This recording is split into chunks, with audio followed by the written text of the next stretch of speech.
Is it really that hard for a fat Italian man to get some cake? Super Mario 64 is the first legitimate 3D Mario game. Coming out in 1996, it was pretty mind-blowing at the time. Players weren't restricted to just traveling left or right. They were able to go all over the place, with some control over the camera too. The game begins by showing a letter that Princess Peach sent to Mario telling him to come to the castle and have some cake. After Mario arrives at the castle, he finds out the princess has been kidnapped yet again. Bowser, she's just not into you. You need to move on. Mario also finds out that several areas of the castle are locked and can only be unlocked if a specific amount of power stars are collected.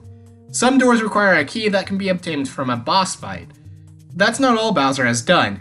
He's trapped every single toad inside the castle. According to them at least. They're probably lying. I'm sure they just hate the outdoors.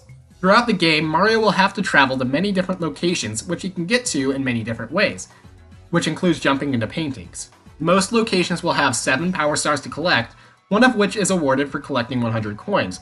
The interesting thing about that star is the player can proceed after collecting it, while other stars will lead to Mario exiting the stage later.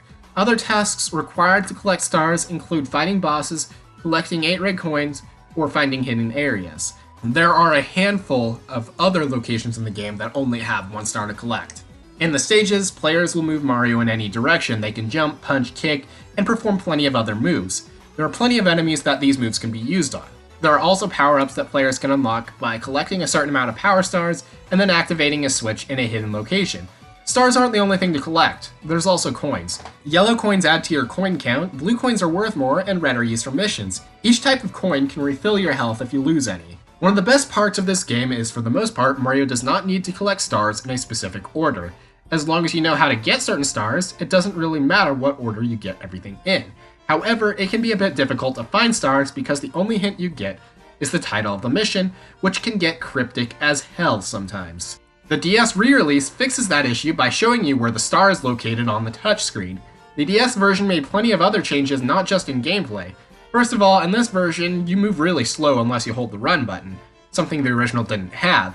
There are also more playable characters, more stages, and minigames which can be unlocked by catching bunnies. Ugh. One of the weirdest chases is adding another mission to each stage. Usually these require the player to collect 5 silver stars. They work almost exactly like 8 red coin missions, so what was the point? Despite a few flaws, some of which are fixed in the DS remake, Super Mario 64 is a pretty good 3D platformer, and is still one of my favorite games to this day. On the Nintendo 64, it looks okay for a Nintendo 64 game, and on the DS, I do appreciate its visual upgrades. Its soundtrack is alright too. If you're a Mario fan and you've never played this, what the hell is wrong with you? Super Mario 64 gets a stolen hat out of 64.